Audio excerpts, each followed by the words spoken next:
क्या चीन फिर अरुणाचल प्रदेश के बहाने भारत पर दबाव बनाना चाहता है? जरा सोचिए, भारत के हिमाचल प्रदेश के धर्मशाला में एक कार्यक्रम होता है। चीन उसे लेकर आपत्ति जताता है। भारत उसकी बात को महत्व नहीं देता और फिर कुछ ही दिनों बाद चीन अचानक अरुणाचल प्रदेश पर अपना दावा दोहराने लगता है। क्या यह केवल संयोग है या फिर इसके पीछे कोई बड़ी रणनीति छिपी हुई है? क्या तिब्बत, दलाई लामा और अरुणाचल प्रदेश के मुद्दे वास्तव में एक दूसरे से जुड़े हुए हैं? और आखिर क्यों अरुणाचल प्रदेश के मुख्यमंत्री पेमा खांडू ने चीन को इतना स्पष्ट और सख्त संदेश दिया कि पूरी दुनिया उसका विश्लेषण कर रही है? आज के इस वीडियो में हम तथ्यों, इतिहास और वर्तमान भू राजनीति के आधार पर इस पूरे घटनाक्रम को समझने का प्रयास करेंगे। नमस्कार साथियों, मैं हूं ओपी वशिष्ठ और आप देख रहे हैं रुद्राष्ट्र। दोस्तों, सबसे पहले पूरे घटनाक्रम को सरल भाषा में समझते हैं। कुछ दिन पहले हिमाचल प्रदेश के धर्मशाला में निर्वासित तिब्बती प्रशासन की नई नेतृत्व टीम के शपथ ग्रहण से जुड़े कार्यक्रम आयोजित हुए।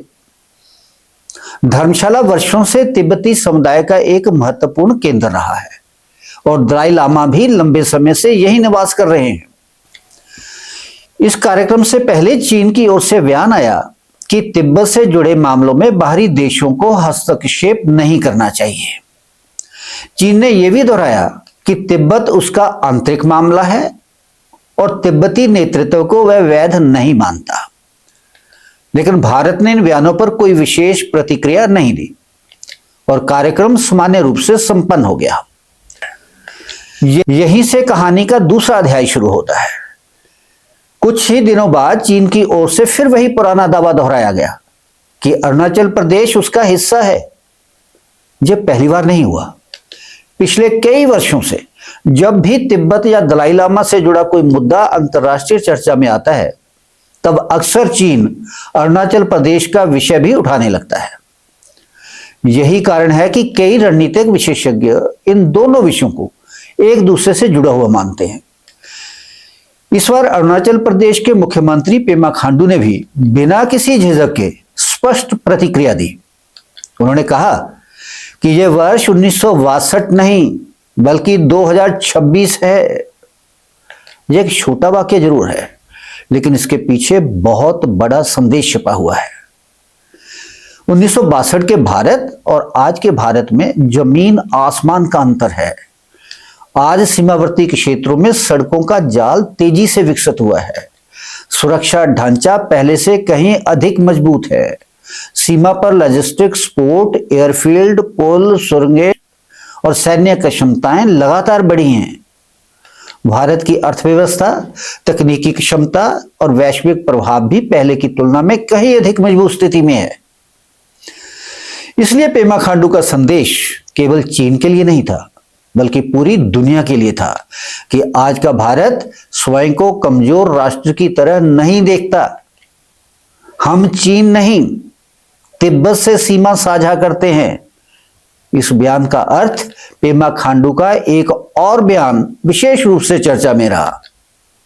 उन्होंने कहा कि अरुणाचल प्रदेश की सीमा तिब्बत से लगती है। इस बयान को केवल भौगोलिक टिप्पणी समझना गलती होगी। इसके पीछे ऐतिहासिक और राजनीतिक संदर्भ भी मौजूद है। तिब्बत और भारत के बीच सदियों से सांस्कृतिक, धार्मिक और व्यापारिक संबंध रहे हैं। अरुणाचल प्रदेश का तवांग क्षेत्र विशेष रूप से तिब्बती बौद्ध परंपरा से जुड़ा हुआ है। यही कारण है कि तिब्बत से जुड़े मुद्दों और अरुणाचल प्रदेश के मुद्दों को चीन अक्सर एक साथ देखने की कोशिश करता है। तवांग इतना महत्वपूर्ण क्यों है? अब सबसे महत्वपूर्ण प्रश्न, आखिर तवांग को लेकर इतनी चर्चा क्यों होती है? पहला कारण धार्मिक है। तवांग में दुनिया के सबसे बड़े तिब्बती बौद्ध मठों में से एक स्थित है। यह तिब्बती बौद्ध परंपरा के लिए अत्यंत महत्वपूर्ण केंद्र माना जाता है। इतिहासकार ये भी बताते हैं कि छठे दलाई लामा का जन्म इसी क्षेत्र में हुआ था। दूसरा कारण रणनीतिक है। तवांग भारत की सुरक्षा दृष्टि से अत्यंत महत्वपूर्ण क्षेत्र माना जाता है। यह इलाका पूर्वोत्तर भारत की सुरक्षा संरचना का एक अहम हिस्सा है। यही वजह है कि चीन समय समय पर तवांग को लेकर विशेष रुचि दिखाता है। अब आते हैं उस विषय पर जो शायद इस पूरी कहानी का सबसे संवेदनशील हिस्सा है। वह है भविष्य में दलाई लामा के उत्तराधिकारी का चयन।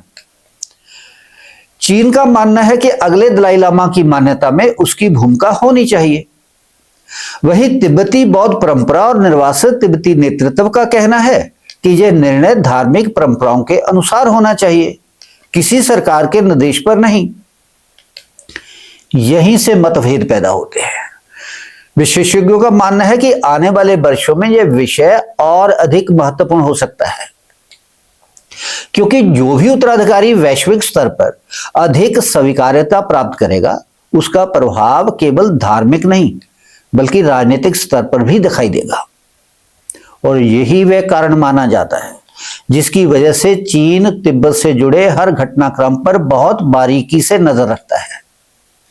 इस पूरे घटनाक्रम में भारत ने एक बार फिर अपना पुराना और स्पष्ट रुख दोहराया है। भारत का कहना है कि अरुणाचल प्रदेश भारत का अभिन्न और अविभाज्य हिस्सा है।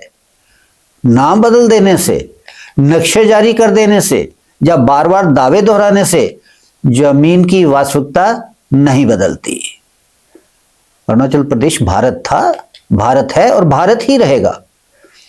साथ ही भारत ने यह भी दिखाया है कि वह किसी भी अंतर्राष्ट्रीय दबाव के आधार पर अपनी नीतियां तय नहीं करता। तो दोस्तों, इस पूरे घटनाक्रम को समझने के बाद इतना तो स्पष्ट दिखाई देता है कि यह केवल सीमा विवाद की कहानी नहीं है। इसके पीछे तिब्बत, तवांग, दलाई लामा की उत्तराधिकार प्रक्रिया, क्षेत्रीय रणनीति और एशिया की बदलती शक्ति संतुलन की बड़ी तस्वीर भी मौजूद है। आने वाले समय में यह मुद्दा और महत्वपूर्ण हो सकता है, इसलिए हमें भावनाओं से नहीं बल्कि तथ्यों और समझदारी के साथ इसे देखना होगा।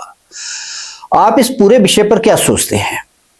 क्या चीन का अरुणाचल प्रदेश का मुद्दा उठाना केवल राजनीतिक दबाव बनाने की रणनीति है, या इसके पीछे कोई और बड़ी चिंता छिपी हुई है? अपनी राय हमें कमेंट बॉक्स में अवश्य बताइए।